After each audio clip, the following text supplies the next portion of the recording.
আজ আমরা প্রোনাউন সম্বন্ধে আলোচনা করব।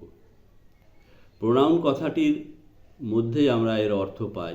প্রো মানে পরিবর্তে,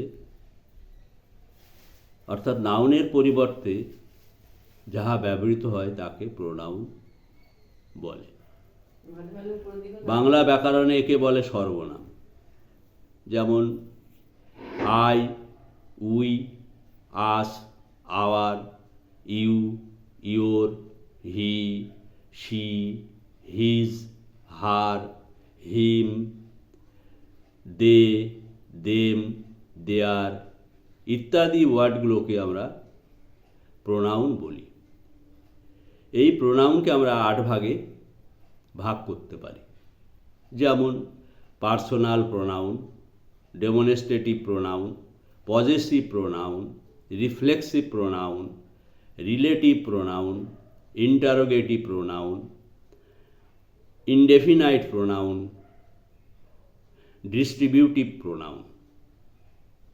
এই 8 ভাগে আমরা প্রোনাউনকে ভাগ করতে পারি। এবার যেসব প্রোনাউন কোনো পার্সন বা ব্যক্তিকে নির্দেশ করে তাদের পার্সোনাল প্রোনাউন বলে। যেমন I, we, you, he, she, they ইত্যাদি।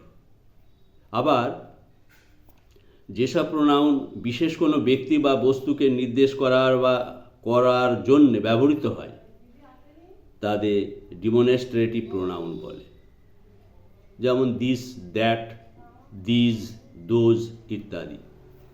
আবার যেসব প্রোনাউন কোনো কিছুর পজিশন বা অধিকার বোঝায় তাদের পজেসিভ প্রোনাউন বলে। যেমন mine, ours, his, her, yours, their ইত্যাদি।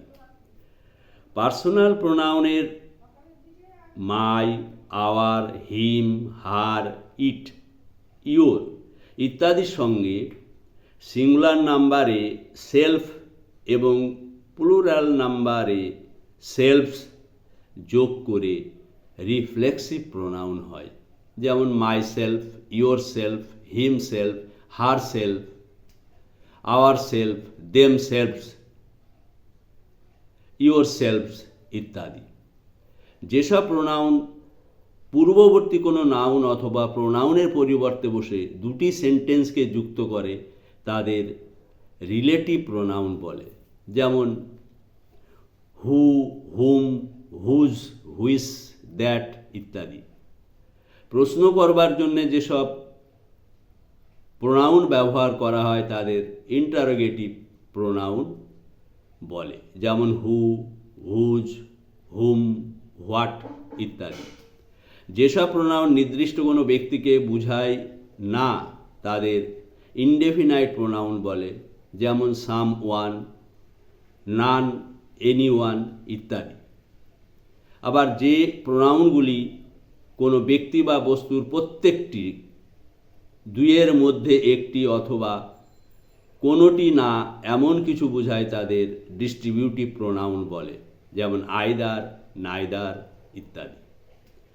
তাহলে বন্ধুরা, আজ আমরা প্রোনাউন সম্বন্ধে এইটুকুই জানলাম এবং এইটুকুই আলোচনা করলাম। ভালো থেকো, ধন্যবাদ।